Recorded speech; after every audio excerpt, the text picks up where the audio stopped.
देवळात गेलो होतो मध्ये. तिथं विठ्ठल काही दिसेना, रखमाई शेजारी नुसती वीट. मी म्हणालो राहिलं, रखमाय तर रखमाय, कुणाच्या तरी पायावर डोकं ठेवायचं. पायावर ठेवलेलं डोकं काढून घेतलं, आपल्यालाच पुढं मागं लागेल म्हणून. आणि जाता जाता सहज रखमायला म्हणालो, विठू कुठं गेला, दिसत नाही. रखमाय म्हणाली, कुठं गेला म्हणजे?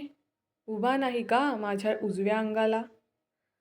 मी परत पाहिलं, खात्री करून घ्यायला, आणि म्हणालो तिथं कोणीही नाही. म्हणते नाकासमोर बघण्यात जन्म गेला, बाजूचं मला जरा कमीच दिसतं. दगडासारखी झाली, मान अगदी धरली बघ, इकडची तिकडं जरा होत नाही.